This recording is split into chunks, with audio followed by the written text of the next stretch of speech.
This class was, as of last night, had 17 people. Right now, we've only got 11 in here, so good. Everybody's got their own journal. You'll have to bear with me a little bit. I'm sure you've noticed I've caught a cold, and I'll try to stay away from people. And I hope my throat lasts. Our pretty little logo.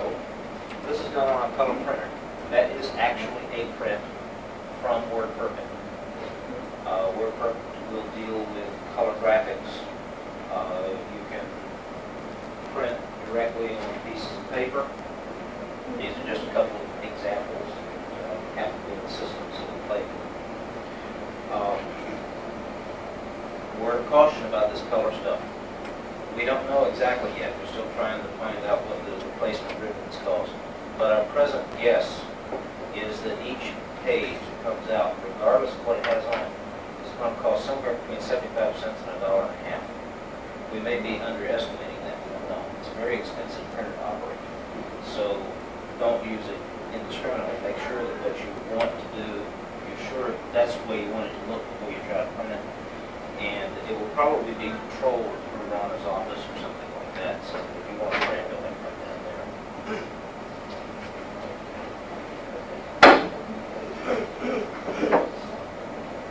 Is anybody missing a book? The book is yours.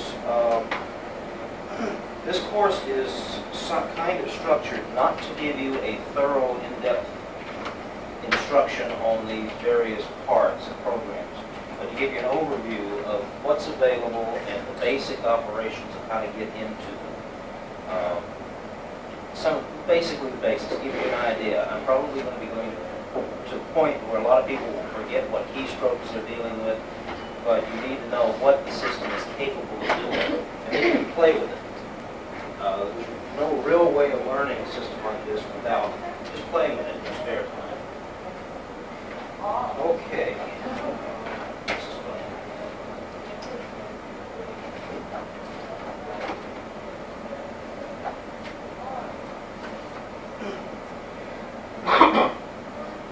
The menus that everybody should have on the screen right now. Yes.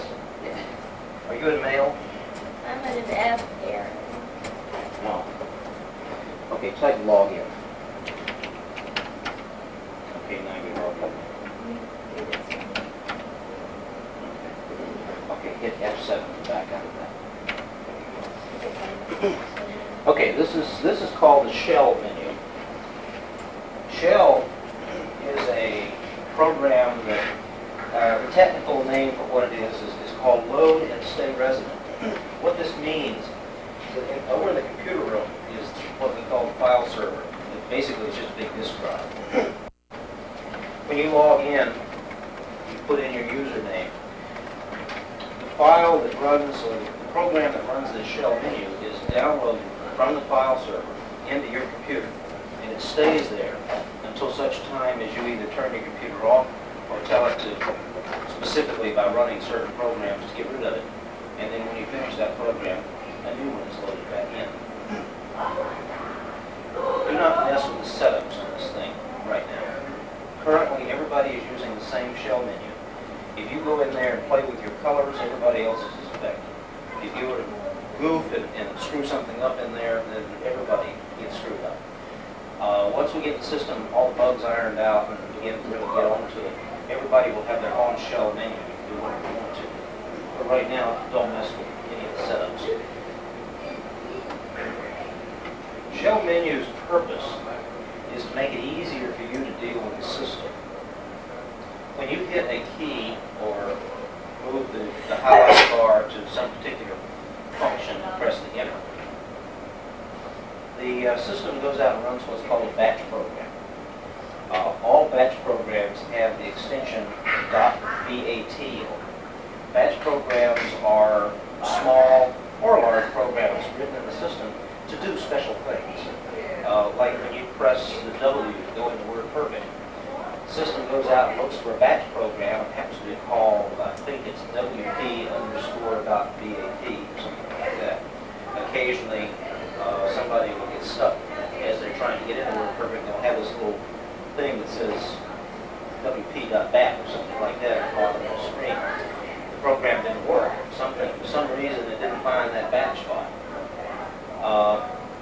every menu switch you have on there has a batch file. There are all kinds of other things there.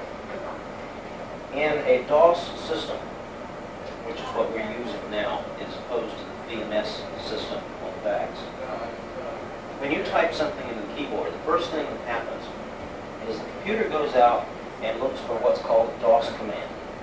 DOS commands are such things as dir, del, time, rename, run. There are all kinds. There's about 150 to 200 of these things. If it doesn't find that thing that you type in the keyboard as a DOS command, the next thing it does is it goes out and looks for an executable program. Executable programs always have a .exe on the end of it. These are the ones that actually run the system. WordPerfect has executable programs. Lex has executable programs. All and so forth. If it doesn't find it an executable program, it looks for a .com program, which is another system operating program. And finally, if it doesn't find it in a command, an exe, or a com, it looks for a batch program, BAT, and then runs it. If it doesn't find the command that you typed in any one of those functions, you'll get an error. It'll say bad command or file not found. So you know what that means. The menu can be selected in two ways, or the items on the menu. You can either, whichever you feel comfortable with, use the cursor or the arrow keys to move the highlight bar, which you want, or you can just simply hit the letter that's next to it. Either one will work fine. If we had mice, a lot of people might find to move the highlight bar would be faster. Personally, I prefer the letters. Is anybody here who has not had any experience with WordPerfect or one of the classes? So everybody's had some WordPerfect experience. The wonderful thing about having WordPerfect Office integrated in our system is it works almost exactly the same as WordPerfect. F1 key is cancel. F3 key is help. F7 key is exit/save, whatever you happen to be at. Although, be cautious, there are several places within the WordPerfect Office programs where those don't always apply. I'll show you one a little bit later in the calculator where F7 is not the exit key. Escape is the exit key. So you have to be cognizant of what the screen is telling you. There's a lot of places where it will be asking you a question down at the bottom. And I've noticed over the last couple of days, a lot of people have had trouble. They didn't stop to read what that question was saying, and they hit the wrong character. They either hit a yes when they didn't mean to, or they hit a no when they didn't mean to, and it did something they didn't want it to do, like wipe out your file. So be careful and read the screen. Once you get used to particular programs, then you'll really know what these are.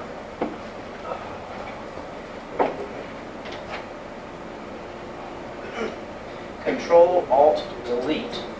I think a lot of you have seen or have used this before. If you get stuck, if the system freezes up on you, and you can't get it to do anything, there are 3 specific sequences of things that you should try. The first one you should try is what we call a soft boot. Hold down, but don't do it right now because everybody will remove it and log back in. Hold down the Alt and the Control key at the same time, and then press Delete. The Delete is one of those little gray keys above the arrows. There are 2 sets of Alt and Control keys on the keyboard. You can use either one of them. That will basically shut the system down, bring it back up, and you'll have to log back in. Sometimes that doesn't work. If the system really gets jammed, or I should say if your computer really gets jammed, that may not work. If that doesn't work, reach down and push the reset button on the front of the PC, part of the box that's sitting on the floor. That will take care of it 99.9% of the time. If for some reason that doesn't work, just turn the power off and turn it back on. That always works, unless something's wrong, physically wrong with the system. Where's the reset button? The reset button is it's on the box on the floor. There's a power button near the top, and you've got 2 buttons down here, and in the middle is a reset. That little silver thing down there is a key lock.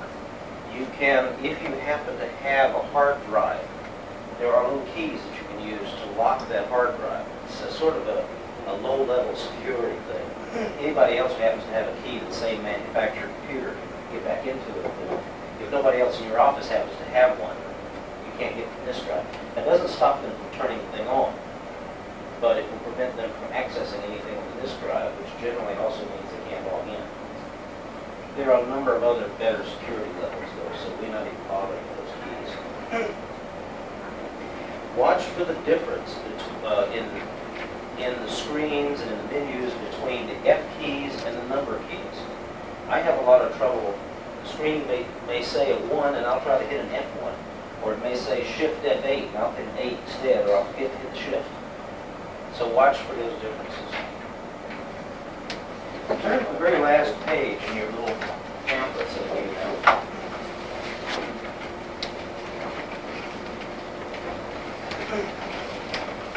This thing is a schematic diagram of what we call the system tree, or the directory tree.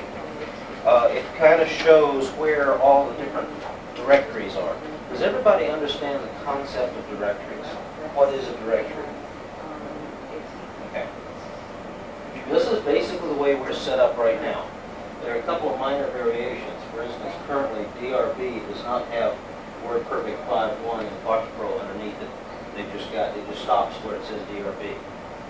Notice over on the right side, it says users directory. That's you. So your name, your username would go in that particular spot.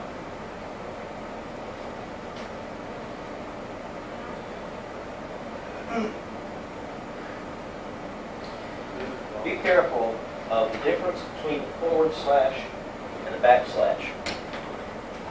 I think most people are fairly familiar with this. This is your forward slash and this is your backslash. They are very critical. Most everybody, I believe, has dealt with moving files from the Lex system on the VAX from one person to another, and you had to put in all these rectangular square brackets and users MGT and OSP and all that sort of stuff. And if you got one letter wrong or got the bracket slightly in the wrong place, it won't work. Same thing applies here. The difference is that what they call the syntax. We use backslashes instead of brackets.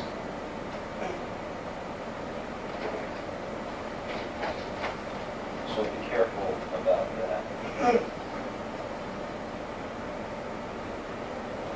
All of the directories, or most of the directories in our system, are protected from other people. I was noticing yesterday that there's one group, and I think it's either one of the finance groups or the DRB group, I don't remember which now, can access each other's files. I guess that Ron talked. I think it's DRB. We're supposed to be able to do that because we switched. Okay.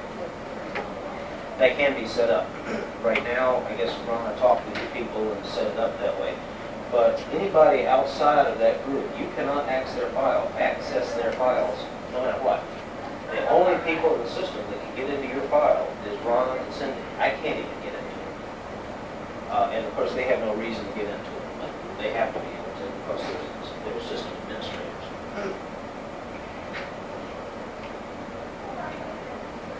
Next thing we're going to look at, or the first thing we're going to look at, is what's called File Manager. Go ahead and hit the F key or move your highlight and go into File Manager. Those of you who have had, well, I guess everybody's had some WordPerfect experience, may recognize this as being the same thing as the F5 key in WordPerfect. What do they call that? List. This is different, though, in a couple of ways. First off, when you're in WordPerfect and you do a list, there are certain files that don't show. There's some WordPerfect operating files that do not show. This will show you everything that's in the directory. You should be right now in your directory. If you refer back to the system tree and look at where it says users directory, you are located directly under that. So what you should see under there is a WP51, a QPro, and maybe one or two files, possibly some other stuff. depends on how you particular the directory has to be set up. You'll also see at least one or two files that you probably don't recognize. The first three letters of those files are more than likely your initials, or the first three letters of your username. These are system files. There's one that controls the shell. There's one that controls your setups in WordPerfect. There's one that has your calendar in it. Maybe calendar setups, I should say. There are several others that tend to, they create themselves automatically if they're not there when you receive a mail message or when you create a shell, all kinds of little things like that. Be aware that they're there. Don't delete them unless you really intend to. Because if you've gone to a lot of trouble to set up your colors in WordPerfect and you delete that file, you're back to the standard basic setups that WordPerfect happens to have. Same thing in all these other programs we're talking about. So be aware of what those files are. Hopefully, all of your WordPerfect documents will be stored in that subdirectory called WP51. All of your Quattro profiles, if you have them, should be in that directory. This top-level directory should be attempted to keep as clean as possible. Since these system files generate themselves in there, if you start getting 100 files in this directory, then you can really lose those things. Also, if you happen to notice some of those system files showing up that don't have your first three initials in them, then that says that somebody else is getting into your directory. Now, the way we've got it set up now, it's rather rare that that could happen, but it's possible. Well, the doesn't have the third initial is my initial. The first two are. Okay, it varies. It depends on how Rana happens to set up the user account. But those are the letters that you should have, ABM. If you see one in there that says CAL, that's your calendar setups. Oh. If you see one that says, well, apparently she hasn't done anything with calendar yet.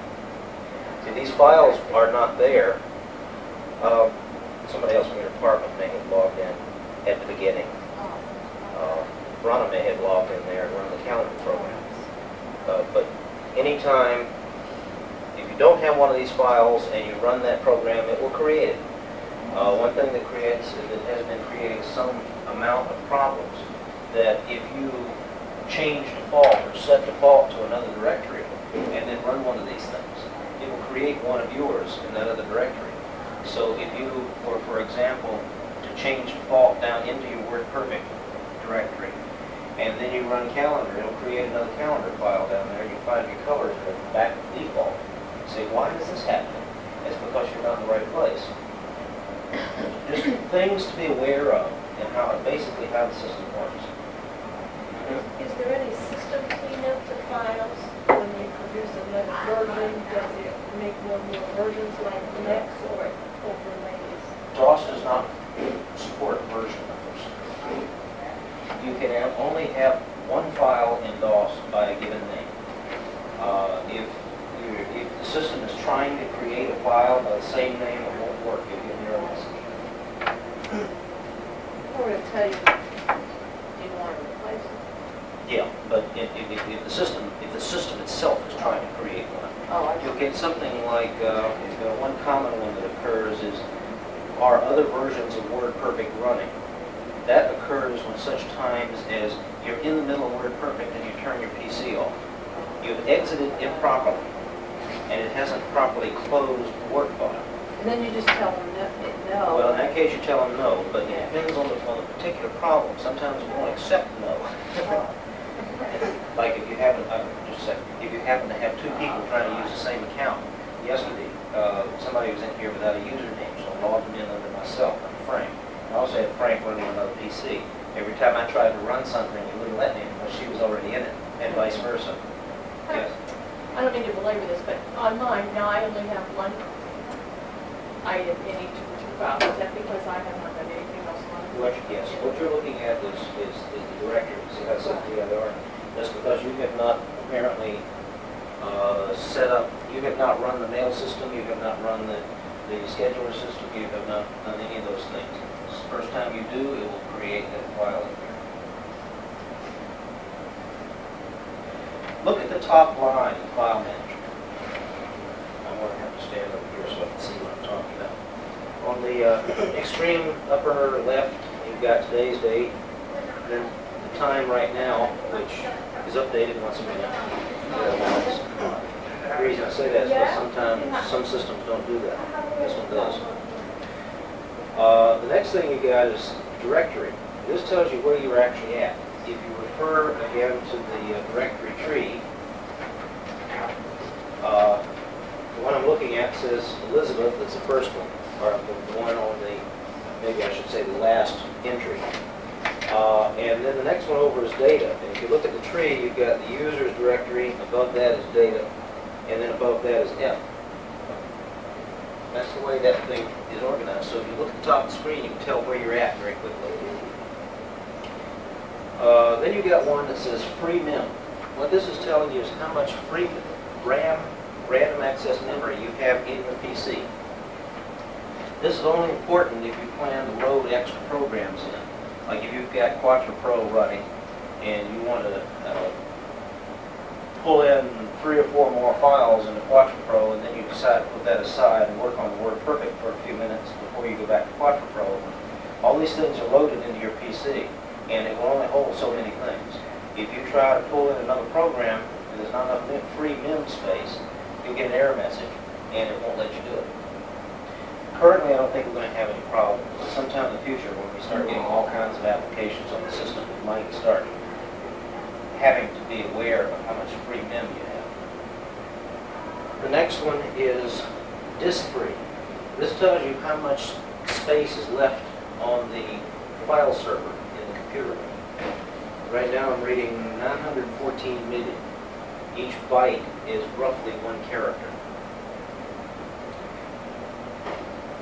Then you've got used. That's how many bytes of material or how many bytes of disk are occupied by files in your current directory, the one you're looking at on your screen. And finally, you've got files. That tells you how many actual files you have on your screen as opposed to directories. This is important. If you've got a lot of files in your directory and you scan off the bottom of the screen, you get a quick idea of how many you have in there.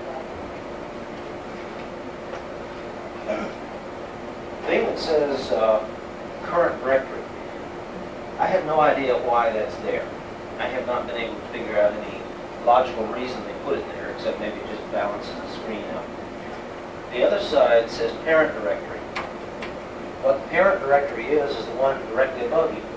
You are in your username. If you go ahead and do this, you use your cursor or arrow keys to move the highlight bar where it says parent directory, and then press enter. You have now moved up 1 step. Look at the top of the screen and you'll find yourself sitting in data. Now if you were to, okay, let's stop right here for a moment.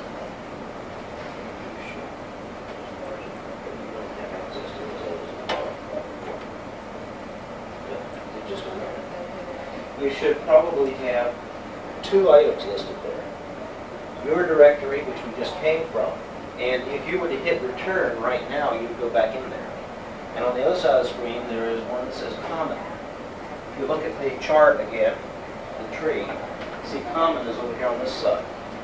The purpose of the common directory is so that you can, if you need to copy a file or give a file to somebody else in the system, you can copy or move that file over into the common directory, and everybody has access to the common directory. So they can't get it from you, from your directory. So you have to put it out there in the common place, and then they have to retrieve it. That's what that's for. We'll get into moving files in just a minute.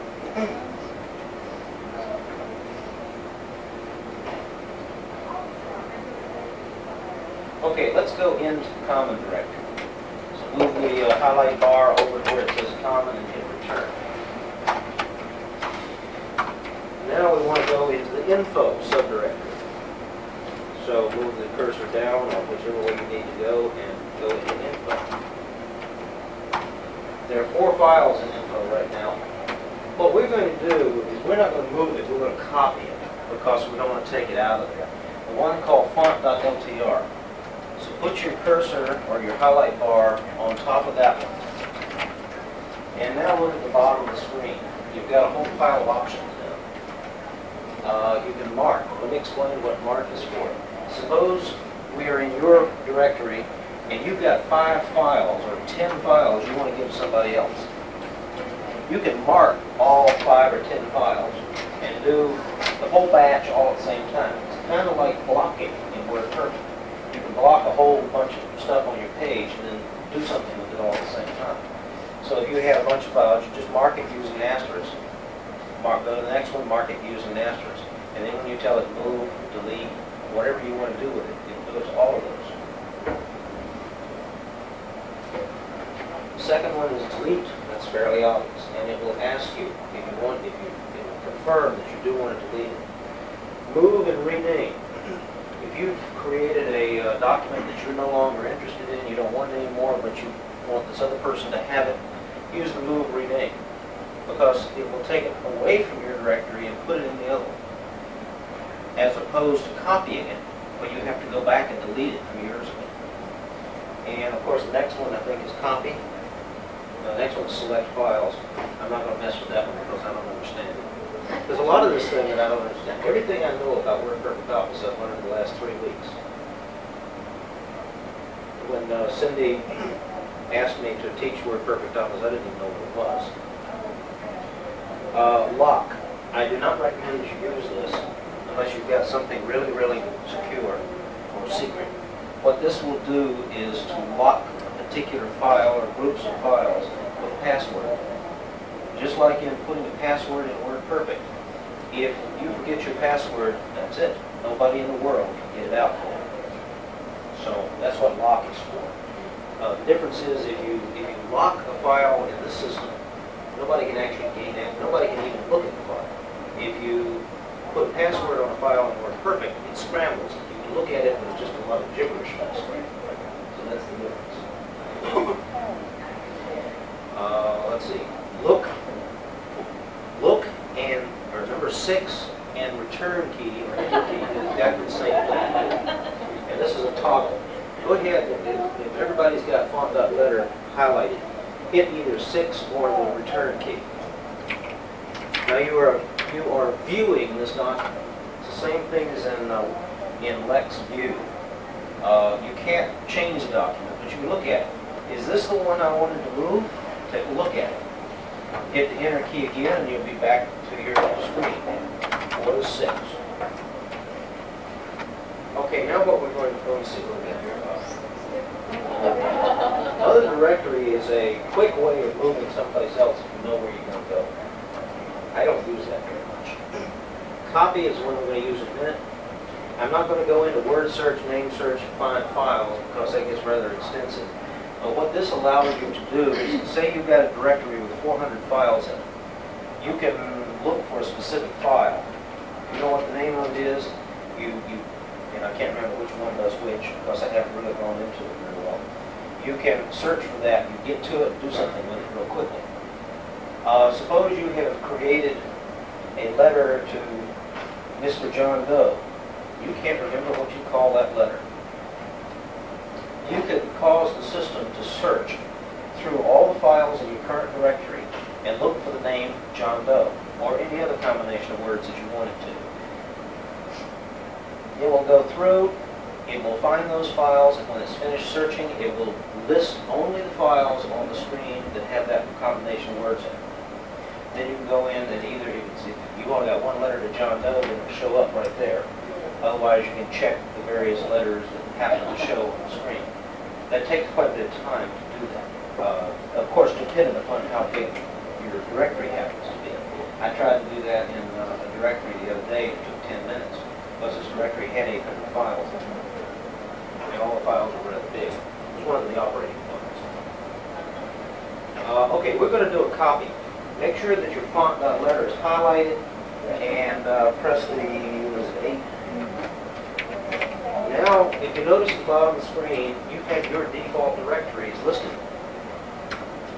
Now, if you hit the Enter key, go ahead. The screen should flash and go back to normal. We've done it. It's been copied. or in case if you had renamed it, it would have been renamed and it would no longer show on the screen. Let's go back to your home directory. Go up to parent. Hit return. Go up to parent one more time. Hit return. You notice how you're moving upwards. Now your data, you should see your name, so you want to move over to that. Hit return and your name. You should see font.ltr listed there somewhere. After going to parent?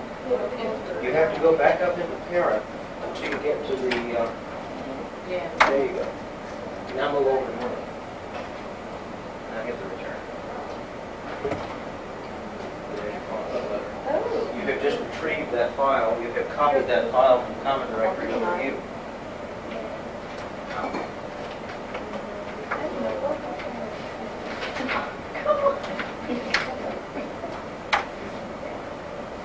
That's essentially what the file manager is all about.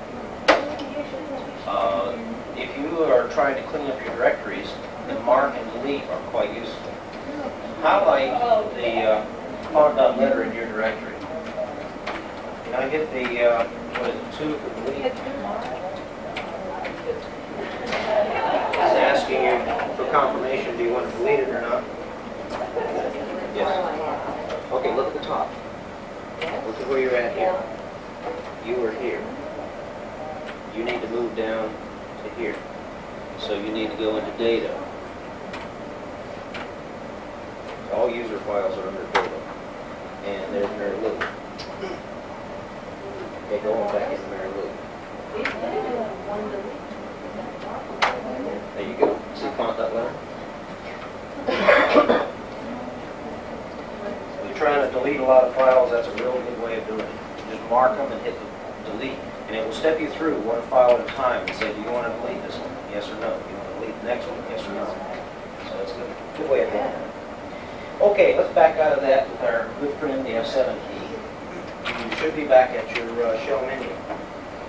Now we're going to touch on, for just a minute, we're going to touch on the calculator. I'm not a calculator person, so I have not spent a whole lot of time dealing with this, but we're going to play with some of the very basics. Go into the calculator.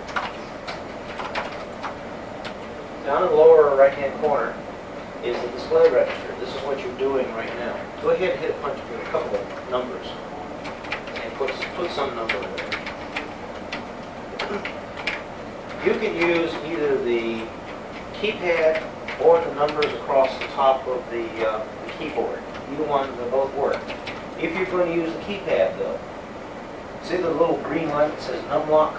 And just below it is the numlock button. This is the same thing for the keypad as the shift, or excuse me, the caps lock is for the keys.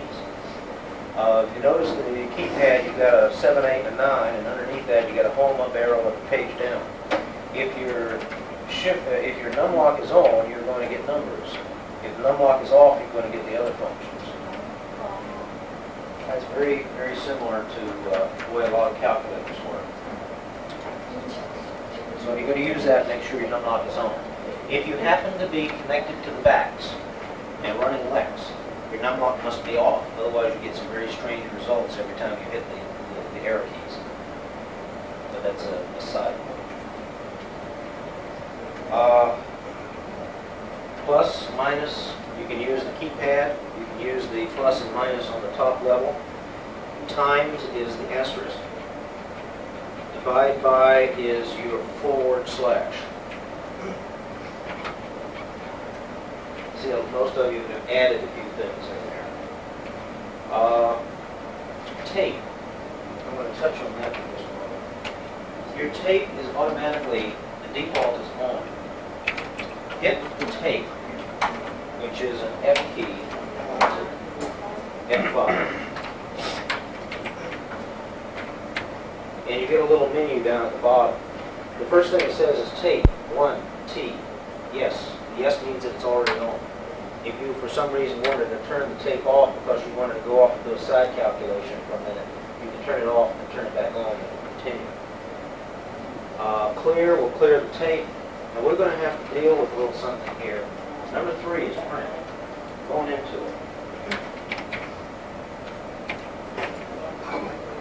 Okay, go into your table. Okay, number 3. Okay, you've got 3 options here. You've got printer definition and select print device. Each time you go into the calculator, as best I've been able to determine, you have to reselect print device. It will not hold that information. At least I haven't been able to make it hold that information. First, let's set printer definition. Hit a 2. Now we get an option of several printers. The one that comes closest to the printers that we have is number 15. So type in number 15. It's HP Plus. Hit return, and it has been engaged. Why do you have to have all those definitions if they don't even exist? Well, that comes with the system. You should not have to redefine your definition. But each different type of printer has different control codes. that But you they can't can just work. eliminate the ones that don't even apply to us? No. You will not, once that's set, at least in the experience I've had so far, once the printer definition is set, you don't have to change it anymore. So that one? That one is fine. Okay. That one should stay there. The one that we have to specify each time is the printer device. So go into that one and I'll show you how to deal with that. That's fairly easy. Select device. Okay, several options. LPT 1, 2, and 3. The LPT ports are actually plugs on the back side of your PC. If you get a printer and you set it next to your PC, you plug it into there. All of them have an LPT1 in them. We don't have any 2s or 3s. But if for some reason you were to have 3 printers, the system can handle it. The ones we're concerned with right now, though, is number 4. So go ahead and hit a number 4. Now here is where you have to remember, but it's not complicated. You want to put in Isaac, underscore, or underline. Do not underline Isaac. It's ISAAC, underline, and then this printer is 0. This will be upstairs in the open space department. DRB is Isaac 1. The upstairs in the managed department is Isaac 2. Make a mistake, just use your backspace key, and all these little things of changing the words on there work just like WordPerfect. Backspace deletes everything to the left, and delete deletes everything to the right. You're automatically in insert mode, so if you leave out a character, just move there and you can insert it. CSF does not have a printer definition.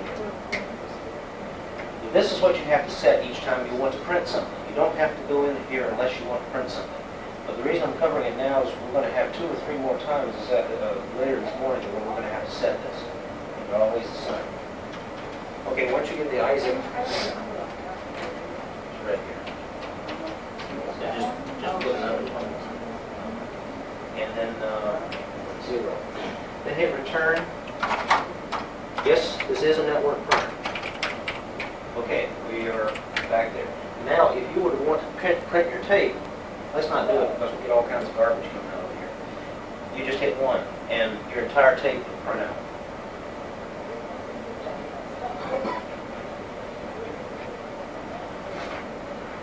When you say the entire tape, are you Oh, talking okay. about just what's in the box? No. Let's do this. Back out one more time with an F7. Okay, now go into tape, F5. Okay, now it says look 6, or you can hit the return key. Yeah, you only entered that one number, so you're not going to show it. Now use your down arrow key, and you will go through everything that you have done so far. You didn't add anything, so it'll all show up. So everything you've done so far, except when you may have turned the tape off, will show up there.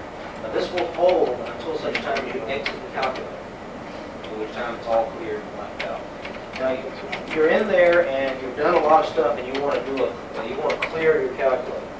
You clear the calculator with a clear entry, you've typed in 123 and you meant to type in 124.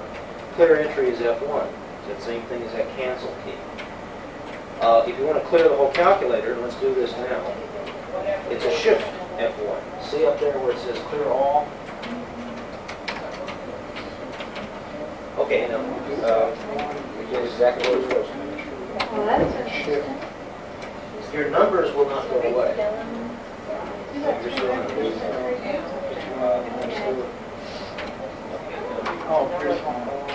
see the C? That means that it's been cleared at that point. Since I'm not much of a calculator person, I don't know a whole lot about these things. I do want to show you one thing though. Go into financial, F8. And I have no idea what all these things mean. But if you notice that little box right in the middle of the screen, at the bottom it says ESC, return to main menu. This is one of those cases where the F7 key doesn't work. In this case, the F7 key would do a whatever FV is. Those people in the finance department might understand that. I don't. So in this particular case, in order to get back to your main calculator screen, you have to type the ESC key, which is in the upper left-hand corner. So if you just hit the F7 and the F6, you're going to do whatever that F you'll get is. future values. Oh, is that what it is? Yeah, present values. That's exactly what it will do. So just be aware is that occasionally it's weird. That's where you're supposed to be back in the main calculator. Now, at the main calculator menu, you see the F7 means exit. What do you get for colors? Are you going to do that? Are you going to go over all that? We'll go over colors a little bit later. But I mean, relative to the calculator? Yeah. Well, they're all the same. It's just a matter of where you set it up. And what about, I just don't want to jump ahead, but I'm just curious of what those things mean on the main menu. Like statistics, what do you get? I have no idea what most of those things are. So in other words, what you're saying is that if you hit that, then you get the menu for that in there. So the same way you did for financial. Exactly. I see. Okay, let's hit an F7 right out of the calculator. Frank, Yes, when you hit clear, I realize that it's cleared the memory down here because the yellow, there's nothing yellow. The sign, cosine, it's the same thing as a regular calculator. You're typing away and you hit clear, it's still sitting there on your tape. This is a lot easier. But anything else you put in there is going to be brand new, and it's not going to be added in there. The equals sign, or the equals... Wait a minute, just, let's step back. All right, I know, all right, this is my tape, clearing. Now I start, as you said, figures. I'm just going to continue on that tape. That's not going to add to those things. Okay. Just like in a regular calculator, it's got to take the text away. And then I want to add 49.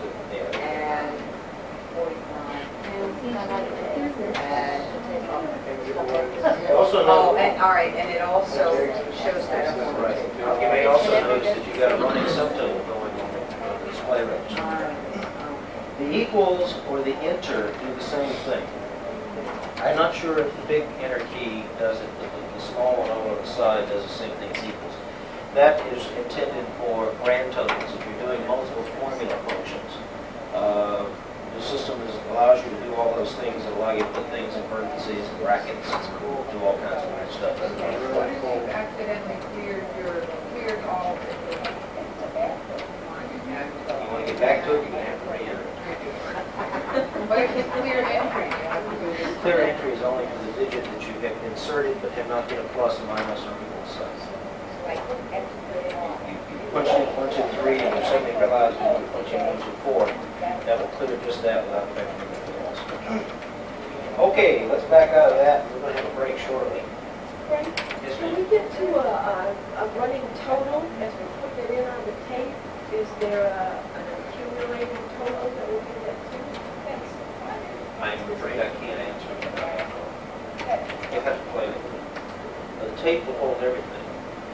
If you want to really get into it, I'm sure you do. I have the technical manuals for this stuff, and you might want to read those. Let's go back to our main menu. We're going to look at the DOS editor. Go ahead into the DOS. I'm sorry, it doesn't say DOS. It says editor. It should say DOS editor. bottom it says DOS. It looks just like the word perfect screen. It is just like the word perfect screen. Everything you're doing in there performs exactly like word perfect. Your insert, your search keys, your type over, your F7s, and everything is just like word perfect. The difference is there are no hidden codes. Word perfect utilizes all these hidden codes to make everything control itself. DOS does not recognize hidden codes. So this enables you, gives you the opportunity to design or modify those batch programs we were talking about earlier. You can't do those in Word Perfect because if you end up with a hidden code in there, the computer's going to try to decipher that. It doesn't like it.